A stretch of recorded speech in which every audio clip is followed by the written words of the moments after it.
many things has happened in the last week, but I want to share with all of you fantastic news, and is that at University of Universities, we have designed a master course, and we have submitted the application to be able to start this September. And the idea, I say design because I believe it's more than a master course. This is a real experience, I believe. This would be 1 year course, 60 credits. And can you imagine that you register in a master with 30 international teachers? So they offer, we are learning from our experience at University of Universities. So then you will have more than 40 workshops. And the first 30 credits, they are online, and choosing between those 40 workshops, just 24. And it's really amazing. I always related that to that image of going to a supermarket with your trolley and selecting the products, no, for the recipe you want to cook that night. Then that is the idea, to be like the first 8 months working online with this selection of teachers of all over Europe, and the last 3 months, then you select the supervisor you want to have for your final project, that is 30 credits as well, and then you travel to his or her university. Then it's a combination between the advantages of the online with the advantages, of course, of the face-to-face experience in a different culture. So this is what we have named the master in intercultural architecture. And this moment of celebration, what best way of doing that with having a drink with friends and listening to the reflection of Sofia Aleixo from Évora University. As you know, I want to remind the rules of this. It will be 15 minutes talk, and no questions are allowed afterwards. We will continue finishing our drinks and listening to music and talk as a group of friends. So in this one, I propose to have a toast for the new University of University Master, and for Sofia Aleixo, and of course for Victor as well. Hooray!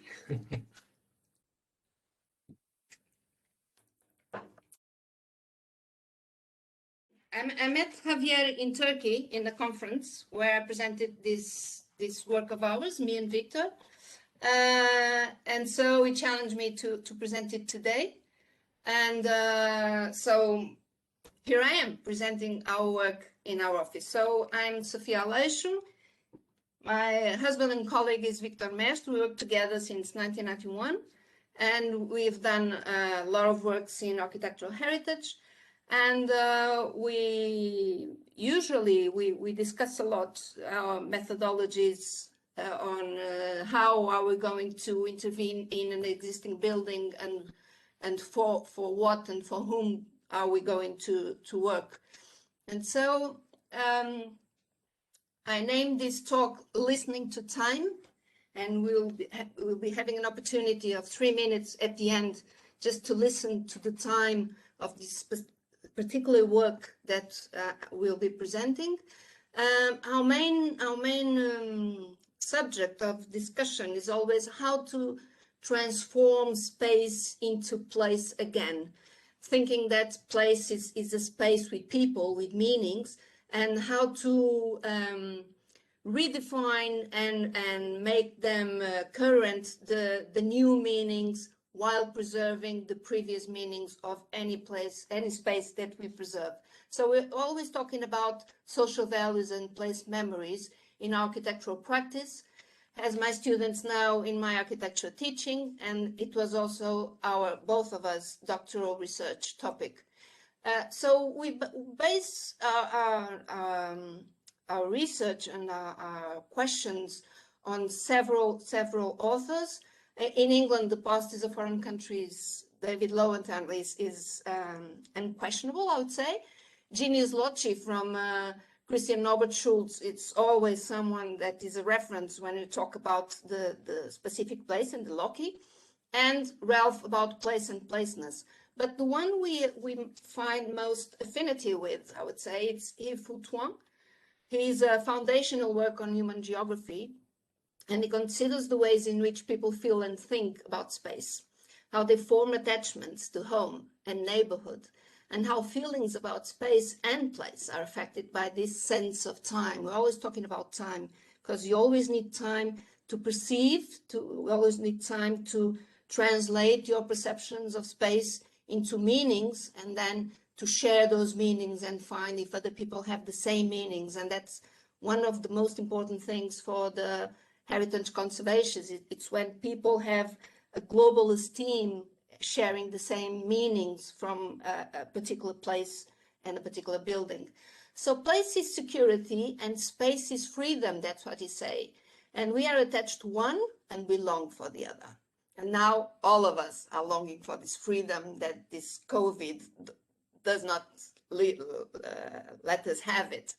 So, but this question about what is place, what gives a place its identity, its aura, so it's something that we always look for whenever we start a new project. So what is the identity of the place we're working with? Well, now we are both here, so we don't need to present you. So we had this commission to intervene in an old convent, and we have this experience about intervention in religious buildings. We have done some work from the previous years, the latest here, it's from 1994. But the experience in this case worth almost nothing, because it's such a particular place and such a particular situation. So this is Setúbal. It's very near Lisbon. This is Portugal, as you can see. So Setúbal is right there. This is the Bay of Setúbal, and Lisbon is right over there. For those who don't know, sorry. And so this is the Bay of Setúbal here, down here, and the convents are located right there with a wonderful view below. There are two convents that are owned by association of municipalities. They are the owners of the buildings. They are the ones who have to protect them and care for them and make use of them. And the convents are located here. One is the monastery of Our Lady of Consolação, which you almost can see here. And the other one, it's from the San Polo, the monks, from 1383. And the other one is here, it's the monastery of Our Lady of Conceição, of Franciscan Capuchin monks, from 1578. And this last one, it's the one that I'll be presenting today. So the landscape is this mysterious and magical place with all these colors and smells and vegetation, and it's a very particular place, and a very I would say the monks choose it very wisely, because it's a beautiful place where they still we can still see some of the remains of their presence here in the landscape. But before we did anything, we decided to join a group of experts, so that for once the decision of what to do to such an important existing building wouldn't rely on only the architect, on only one expert, or on only one discipline. So here you have a lot of people. You have landscape architects, historians, archaeologists, sociologists, people from the humanities mainly, more than technical, that are very important people, and we propose to join these people with the owners of the building, with the representatives of the building, to first of all discuss what to do with the building. So this is the monastery that we're going to talk today. This is another intervention that I will not mention, we'll talk about this one first, which you can see here. So it's integrated in the landscape. The trees have been inside the building and have occupied all the exterior space of the building.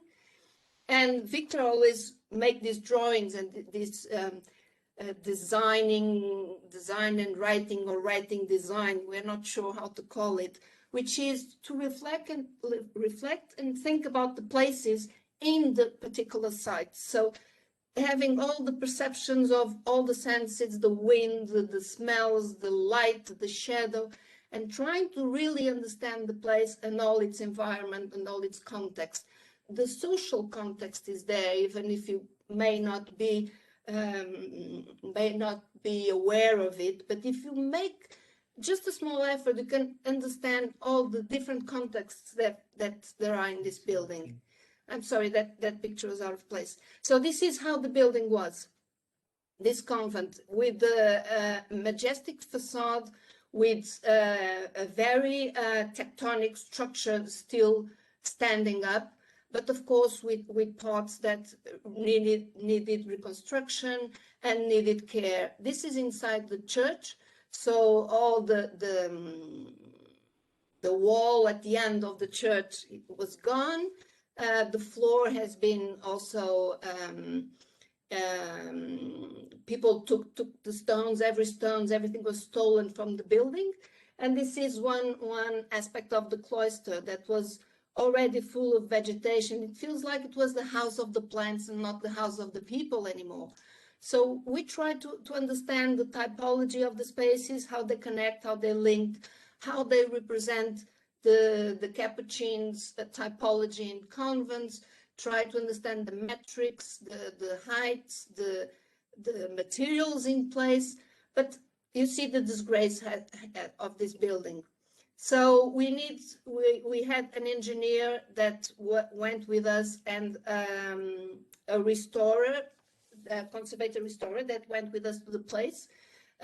Victor did also this beautiful drawing about what was left of the building. And then we meet again with these people that also were there. Yeah, then we met again because the owners of the building, what they wanted was to rebuild the convent and make it bright new and very clean, very white, very like you I would say normally would do to a convent. But we thought that there were two convents. We thought that this one was so special, had such an intervention of the nature itself by entering in the building. It has such an aura, it has such an immense meaning to the people and to the place, that the intervention in this one shouldn't be equal to the other one. So to convince the owners of the building, which was not easy, all these people shared with us our idea, and so we developed an intervention that would preserve the building as it is for at least 25 years.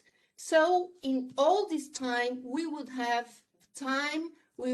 acquired the knowledge, we would have acquired the experience and money, because they didn't have money. That's another issue, or at least not money enough for all the things they wanted and for the dimension and for the work that this building required. And so we decided to build this structure like if the building was being built with these wooden structures. So what we proposed was to allow people to have a path for knowing the building and to go to the particular, to the most important spaces of a Capuchin convent, and to do all these paths securely, so with no problems of nothing coming down, but and to also to preserve the windows and to stop the collapse of the structure of the facades. So we propose that path. We propose an intervention in the windows that I'll be shortly showing you how to do it, to make them stable, to stabilize the structure avoid its collapse. And that's all we propose. We found this brick in cement that allows for natural ventilations, because we must be aware that a building that has been all these years with all this ventilation, you can't close it from one day to the next one, or else it will be worse for the building. So we allow the natural ventilation to continue, but with this structure, and of course with some elements from the structural engineer, we preserved the space and the speciality of the building, so it would not collapse anymore and would be used by the people. So, e culturalmente tem uma referência and cultural. Bom, diz, continue. It is also a cultural reference to what was used in the windows. As you know, in the convents, you have those, I forgot the name, grades. So you don't see each other, and you have this inner space preserved from the link with the exterior space. So this particular block, cement block, allowed the light and the wind to enter, but at the same time preserves the intimacy of this space. This is the structure that was made on site. We had previous designs, of course, but every piece of this were made by this man that measured exactly the dimension and build it. Of course, we architects and engineer, we are always on site to help them choose the right material, to decide the different options that you had to make in all those different spaces. This is how it is now. So this is the end result of the intervention. So you have this orange sand on the floor, and defining the path, the secure path for visiting the place. And you have this particular light, which is something that I think images cannot describe, with the silence of the place and with the light of the place. This becomes a magical, more magical than mysterious place to be and to visit. So on the outside, all the structure were consolidated, so it won't collapse anymore.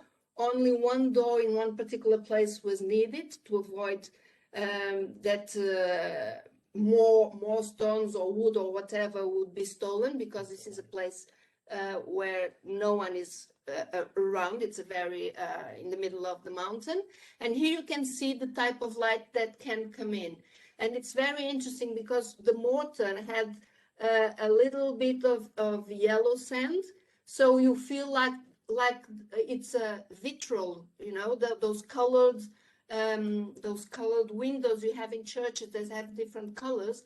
It looks like if you just had different colors in these different holes of the brick, you would have this spiritual experience inside the church. Um dos objetivos é pôr mesmo bolinhas de vidro azul e verde. Our aim was to include in these holes green or blue or other colors, or red circles inside these holes, so to make, particularly in the main altar, in the altar of the church, so you could have this experience. So the other parts, the dormitories, we just consolidate the structures with these wooden trusses, and also some holes in the domes were preserved. And this is the one of the biggest aims of the project that is being achieved, and it's being used. It's used for cultural actions, for cultural events like this one. This is Celina Pereira. She's a very well-known musician in Portugal, and people go there just to listen to music in these particular places and different events. And it's very interesting to see how the music echoes in the different places where she played, and how people were sensitive to the place in this different way of perceiving it. Again, this group of people is still together, still trying to think what to do, how to do, when to do, all these questions in due time. So this started 10 years ago, 10 years have passed, And now we hope that in the next 15 years, it will be decided exactly what to do using the same wood. And this building where they are meeting, it's the other convent, it's Convent São Paulo, which I don't have time in these 15 minutes to present, which was preserved exactly in the way that they wanted. There is an article in English, if you want, I can share it with you, where we talked about the movement of shadows in the Carmo and Capuchos convents.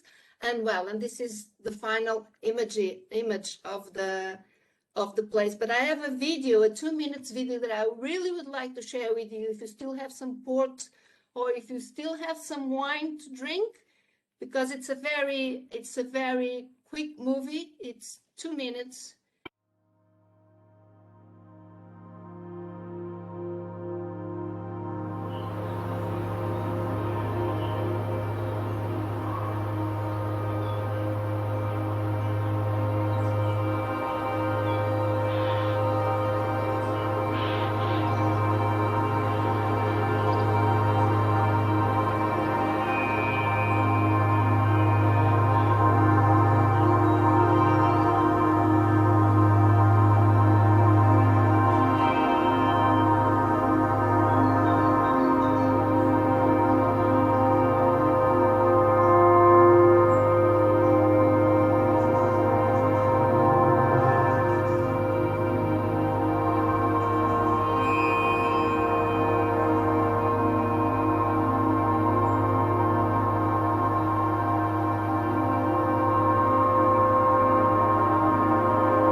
Drinking time, sorry, 15 minutes. Listening to time, Sofia. Yes. Listening to you, Sofia. And listening to silence. We are expecting to the future. And expecting to the future, we'll see next Thursday at Yorgos from Nicosia. Thank you, Sofia. Thank you. Thank you. Thank you all. Thank you all. It's magic. Magic. Sure. Have a great Easter.